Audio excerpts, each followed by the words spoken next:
মামা ভাগ্নির প্রেমে গদগদ আর মর্মান্তিক পরিণতি ঘটল ভাগ্নির। তাহলে ভাবুন একবার কি অবস্থা। এবার আমরা যে খবর আপনাদের দেখাবো সত্যি যা অবাক করার মতো ঘটনা। কখনো শুনেছেন মামা ও ভাগ্নির প্রেম? শোনেননি তো? তবে আজ শোনাবো। আর সেই প্রেমের কারণেই মৃত্যু হলো ভাগ্নির। এখনই মামা ভাগ্নির প্রেমের ঘটনায় মৃত্যুর ঘটনা ঘটে গেল ডোমকলে। মামা ভাগ্নির প্রেমের জেরে মৃত্যু হলো ভাগ্নির। ঘটনাটি ঘটেছে মুর্শিদাবাদের ডোমকল থানার অন্তর্গত ফতেপুর মধ্যপাড়া এলাকায়। পুলিশ জানিয়েছে মৃত যুবতী খাতুন, বয়স 17 বছর। মূলত জানা যায় স্কুল ও টিউশন যাওয়ার সময় হুমকি দিত তার মামা জুলফিকার আলী। ঠিক এমনই অভিযোগ করছে পরিবারের তরফ থেকে। মেয়ে এবং ছেলে এরা উভয়ের সম্পর্কে মামা ভাগ্নি। এই মেয়েটার দিনের পর দিন টর্চারিং, একের পর এক টর্চারিং। মেয়েটার বিয়ে শাদী আসলে বিয়ে শাদী ভেঙে দেওয়া হয়। চরিত্রটা কেমন? ছেলেটা চরিত্র খুবই খারাপ। ওই মেয়েটাকে প্রেম করে বিয়ে করেছে, 4 বছরের মেয়ে। আরও কত 2-3টে মেয়েকে ওরকম করে খারাপ করেছে। এই ঘটনা না মানতে পেরে খাতুন গত 5ই ফেব্রুয়ারি অ্যাসিড খেয়ে আত্মহত্যার চেষ্টা করে। পরিবারের লোকজন তাকে তড়িঘড়ি ডোমকল হাসপাতালে নিয়ে গেলে সেখানেই অবস্থার অবনতি হওয়ায় বহরমপুর মেডিকেল হাসপাতালে স্থানান্তরিত করা হয় এবং পরবর্তী সময়ে কলকাতায় চিকিৎসা করানোর পর শেষ রক্ষা হলো খাতুনের।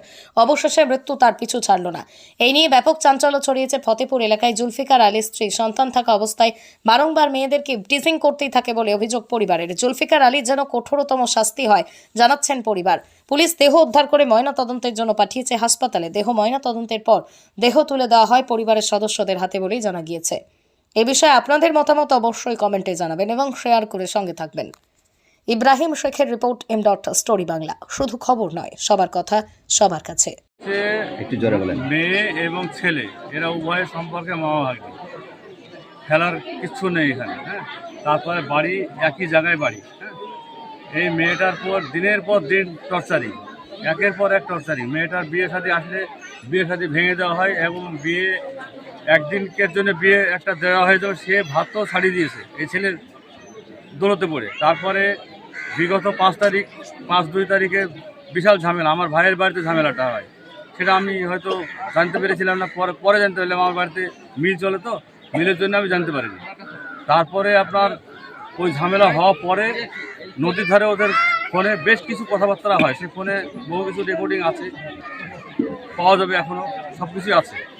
তো ঝামেলা হওয়ার পরে তারপরে মেয়ে কখন গিয়ে যে কোনো প্রকারে প্রচণ্ড অসুবিধার কারণে সে আত্মঘাতী হওয়ার চেষ্টা করে। ওর দাদুর দোকান থেকে অ্যাসিড কিনে গিয়ে খেয়েছে। খেয়ে সাথে সাথে তার শরীরে অত্যাচার যখন শুরু হয়েছে, তখন সে প্রকাশ করে যে আমি অ্যাসিড খেয়ে নিয়েছি। তখন ওর কাকারা বা আমরা সবাই মিলে নিয়ে গিয়ে ডোমকল হাসপাতালে প্রথমে তোলা হয়। ডোমকল হাসপাতালে তোলার পর ডোমকল হাসপাতাল চিকিৎসা কিছু করতে পারেনি। তারপরে বহরমপুর রেফার করে, বহরমপুরে নিয়ে যাই। বহরমপুরে 1 রাত রাখার পর 6 তারিখে আবার SSKM হাসপাতালে নিয়ে গিয়ে আমরা ভর্তি করার জন্য প্রস্তুতি নিচ্ছি। ডাক্তারে বলছে ভর্তি বেড নেই।